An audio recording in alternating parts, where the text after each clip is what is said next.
Case നമ്മൾ ഇന്ന് സംസാരിക്കാനായിട്ട് പോകുന്നത് കോഴിക്കോട് മേയറായിട്ടുള്ള ബീന ഫിലിപ്പ് ഒരു കോഴിക്കോട് സ്റ്റേഡിയത്തിലേക്ക് ISL വരുന്നതിൻ്റെ ഒരു സാധ്യതകളെ പറ്റിയിട്ട് ഒരു കാര്യം പറഞ്ഞതാണ്.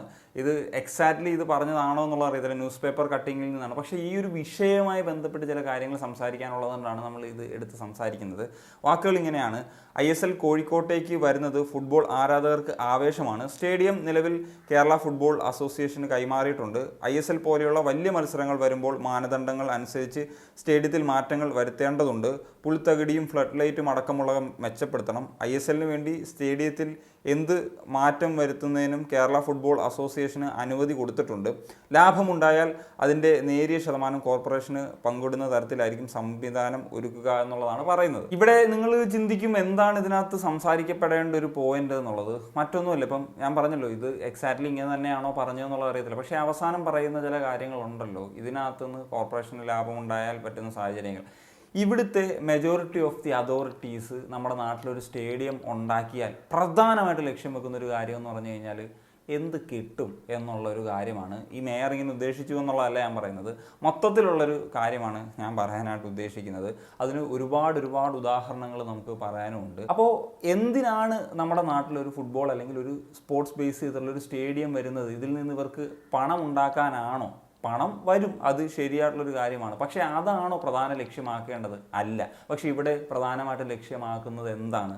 പണം തന്നെയാണ്. ഇപ്പം ഫുട്ബോൾ സ്റ്റേഡിയംസ് വരിക എന്ന് പറയുന്നത് അതൊരു സംസ്കാരം രൂപീകരിക്കാനും അതൊരു ഐക്കോണിക് സ്റ്റേഡിയമായിട്ട്, ഇപ്പം വെംബ്ലി സ്റ്റേഡിയമോ അല്ലെങ്കിൽ ക്യാമ്പ് നൂ, സാന്റിയാഗോ ബെർണബോ, ആൻഫീൽഡോ ഇങ്ങനെയൊക്കെ പറയുന്ന പോലത്തെ ഒരു ഐക്കോണിക് സ്റ്റേഡിയം എന്ന നിലയിൽ വന്നു കഴിഞ്ഞാൽ അത് നമ്മുടെ വരും തലമുറയിലേക്ക് കുട്ടികൾക്കൊക്കെ തന്നെ ഒരു പ്രചോദനമാണ്. എനിക്ക് ഭാവിയിൽ ഇന്ന സ്റ്റേഡിയത്തിൽ കളിക്കുക എന്ന് പറയുന്നത്. നമുക്ക് അങ്ങനെ പറയാൻ ഒരു ഐക്കോണിക് സ്റ്റേഡിയം, നമ്മുടെ കലൂർ സ്റ്റേഡിയം അങ്ങനത്തെ ഒരു ഐക്കോണിക് സ്റ്റേഡിയം ആണെന്ന് പോലും പറയാൻ പറ്റുമോ? ഒരുപാട് ആരാധകർ വരുന്നൊരു സ്റ്റേഡിയം എന്ന് പറയാം. പക്ഷേ അതിനപ്പുറത്തേക്ക് ഒരു ഐക്കോണിക് സ്റ്റേഡിയം എന്ന് പറയുന്ന ഒരു രീതിയൊന്നും നമുക്കില്ല. ഇവിടുത്തെ ഒരു സ്റ്റേഡിയം പണിയുന്ന സാഹചര്യം ഞാൻ പറയാം. ഒരു സ്റ്റേഡിയം പണിയുന്നു, ഒരു ക്ലബ്ബോ ആരാണെങ്കിലും ഇവിടെ കളിക്കാൻ വരുന്ന സാഹചര്യം വരുമ്പോൾ ഹെവി റെൻ്റാണ്. ആലോചിക്കുക, ക്ലബ്ബുകളൊക്കെ വലിയ നഷ്ടത്തിലൊക്കെ ആയിരിക്കും പോകുന്നത്. അവർക്ക് ഒരു തരത്തിലുള്ള ലാഭം ഉണ്ടായില്ല. ടിക്കറ്റ് റവന്യൂ നിന്ന് കിട്ടുന്ന 75 അല്ലെങ്കിൽ മെജോറിറ്റി ഓഫ് ദി പൈസ ഈ റെൻ്റ് ഇനത്തിൽ തന്നെ പോകുന്നൊരു സാഹചര്യം വരും. അത് പോരാനിട്ട് ഇവിടെ കുറച്ച് കടമുറികൾ അങ്ങോട്ട് പണിതിടും. കാരണം ലാഭം വേണ്ടേ, അതിൻ്റെ വാടക എന്ന് പറഞ്ഞത് വളരെ പ്രധാനപ്പെട്ട ഒരു കാര്യമാണല്ലോ. എന്നാൽ ഇതൊക്കെ കിട്ടിയിട്ട് ഇതൊരു മെയിൻ്റനൻസ് നടത്താനുള്ള ശ്രമത്തിലേക്ക് പോകും. ഇവിടെ കൊച്ചിയിൽ സ്റ്റേഡിയം കിടപ്പുണ്ട് 30 വർഷമായി.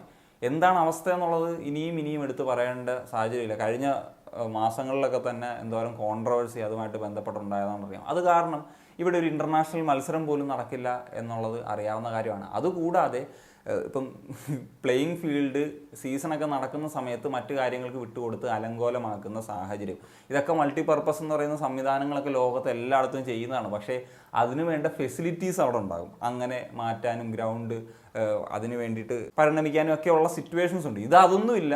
അവിടെ നേരെ ഒരു ഗ്രൗണ്ടും ഉണ്ട്. അവിടെ വേണേൽ ക്രിക്കറ്റും കളിച്ചോണം, അവിടെ ഫുട്ബോളും കളിച്ചോണം, അവിടെ എന്തെന്ന് വെച്ചാൽ എല്ലാം ചെയ്തോണം, കുച്ചിപ്പുടിയും കളിച്ചോണം, എല്ലാം അവിടെ തന്നെയാണ് എന്നുള്ളതാണ്. അതിന് പുറമെയാണ് സെക്യൂരിറ്റി റീസൺസ് എന്ന് പറയുന്ന ഈ പറഞ്ഞ കടമുറികൾ, അതിൽ കൂടുതൽ ഹോട്ടൽസിന് വിട്ടുകൊടുത്ത സാഹചര്യം. പിന്നെ നമുക്കിപ്പോൾ കൊച്ചി സ്റ്റേഡിയത്തിൻ്റെ തന്നെ ഒരു മോഡൽ എടുക്കാം. ഒരു പ്രോപ്പറായിട്ടുള്ള ഫുട്ബോൾ സ്റ്റേഡിയം അല്ല. ഓക്കെ, മൾട്ടി പർപ്പസിന് വേണ്ടി പണ്ടെന്നോ കാലത്ത് ഉണ്ടാക്കിയതാണ്. ക്രിക്കറ്റിനും ഫുട്ബോളിനും ഒരേപോലെ കളിക്കാം, സമ്മതിക്കാം. പക്ഷേ ഈ കോഴിക്കോടുള്ള സ്റ്റേഡിയം, അവിടെ ഒരിക്കലും ക്രിക്കറ്റ് കളിക്കാൻ പറ്റില്ല. പക്ഷേ ആ ഒരു സ്റ്റേഡിയത്തിൻ്റെ ഷേപ്പ് നിങ്ങളൊന്ന് നോക്കുക. ഇത് എന്തിനാണ് ഇങ്ങനെ പണിഞ്ഞു വെച്ചിരിക്കുന്നത്, എന്താണ് ഇതിൻ്റെ ഒരു ഉദ്ദേശം എന്നുള്ളത് ഒരിക്കലും മനസ്സിലാക്കിയിട്ടില്ല. ഫുട്ബോളിനോട് വല്ല വിരോധമുള്ള ആരെങ്കിലും ആണോ ഉണ്ടാക്കിയെന്നുള്ളത് ചിന്തിച്ചു പോകും.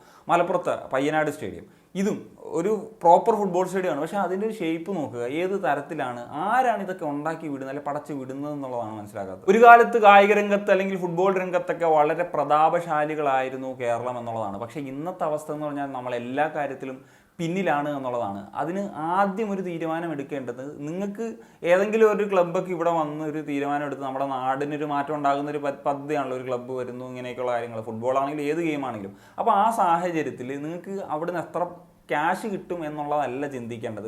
ഇവിടെ എന്ത് ഡെവലപ്മെൻറ്റ് ഉണ്ടാക്കും എന്നുള്ളതായിരിക്കണം ഫസ്റ്റ് പ്രയോറിറ്റി. അതിനുശേഷം അവരൊക്കെ ഒന്ന് പ്രോഫിറ്റബിൾ സിറ്റുവേഷനിലോട്ട് വരട്ടെ. ഒരു കാലത്ത് ഇന്ത്യൻ കായിക രംഗത്ത് ഒരു പ്രതാപശാലികളായിരുന്നു കേരളം എന്ന് പറയുന്നത്. ഫുട്ബോൾ രംഗത്താണെങ്കിലും മറ്റേത് കായിക രംഗത്താണെങ്കിലും ഒക്കെ. പക്ഷേ ഇന്നത്തെ അവസ്ഥ എന്താണ്? എല്ലാ കാര്യത്തിലും നമ്മൾ പിന്നോട്ട് പോകുന്ന ഒരു സാഹചര്യം ഉണ്ടായി. അതിന് കാരണക്കാരാരാണ് എന്നുള്ളത് സ്വയം ഒന്ന് ചിന്തിക്കേണ്ടതാണ്. നമുക്കറിയാം പല സിറ്റുവേഷൻസിൽ പല സ്പോർട്സ് താരങ്ങൾ കേരളം വിട്ടുപോകുന്നു, അവർക്ക് അർഹിക്കുന്ന പരിഗണന കിട്ടിയില്ല, ഒളിമ്പിക്സിൽ മെഡൽ കിട്ടിയിട്ട് പോലും പരിഗണന കിട്ടിയില്ല. അപ്പോൾ ഇതിൻ്റെയൊക്കെ കാരണക്കാരാരാണ് എന്നുള്ളത് നമ്മളെപ്പോഴും ചിന്തിക്കേണ്ട കാര്യമാണ്. അതുകൊണ്ട് തന്നെ ഇവിടെ ഇപ്പോൾ ഒരു ഫുട്ബോൾ സ്റ്റേഡിയം വരുന്നു, അല്ലെങ്കിൽ ഏതെങ്കിലും സ്പോർട്സ് ബേസ് ചെയ്തിട്ടുള്ള സ്റ്റേഡിയം വരുന്നു, അപ്പം അവിടെ നിന്ന് അവർക്ക് എത്ര പണം ഉണ്ടാക്കാമെന്നല്ല ചിന്തിക്കുന്നത്, അതിൽ നിന്ന് നമ്മുടെ കേരളത്തിന് എന്ത് ബെനിഫിറ്റ് ഉണ്ടാകും, അവിടെ നിന്ന് ഇന്ത്യക്ക് എന്ത് കോൺട്രിബ്യൂഷൻ കൊടുക്കാനാകും, അതിനുശേഷം ആ ഒരു പണത്തിൻ്റെ കാര്യങ്ങളൊക്കെ ചിന്തിക്കുക. അതാണ് സ്പോർട്സ് കൊണ്ട് ഗുണമുണ്ടാകുക. കാരണം സ്പോർട്സ് എന്ന് പറയുന്ന ഒരു കാര്യം എന്ന് വെച്ച് കഴിഞ്ഞാൽ ഇത് ജസ്റ്റ് എന്താ പറയുക, ഒരു എൻ്റർടൈൻമെൻറ്റ് പരിപാടി മാത്രമല്ല, അതുകൊണ്ട് ഒരുപാട് ബെനിഫിറ്റ്സ് ഉണ്ട്. ഹെൽത്തി ആയിരിക്കും. അറിയാം നമ്മുടെ ഒരു യുവത്വം ഒക്കെ ഈ ജനറേഷനെ പറ്റിയിട്ടൊക്കെ ഒരുപാട് കാര്യങ്ങൾ പലതരത്തിലൊക്കെ ചിന്തിക്കുന്നുണ്ട്. അപ്പോൾ ആ ഒരു സമയത്താണ് ഈ പറഞ്ഞൊരു കായികം എന്ന് പറയുന്ന ഒരു കാര്യത്തിൻ്റെ ഒരു ഇമ്പോർട്ടൻ്റ് വരുന്നത്. അപ്പോൾ അവിടെ ഒരു മണി മേക്കിംഗ് ആണ് ഉദ്ദേശിക്കുന്നതെങ്കിൽ വലിയ കാര്യമൊന്നുമില്ല എന്നുള്ളതാണ് പറയാനുള്ളത്. So that's it guys. അപ്പോൾ എന്താണ് നിങ്ങളുടെ ഒപ്പീനിയൻ തീർച്ചയായിട്ടും കമ്പോസ് സൈനിങ് ഓഫ്.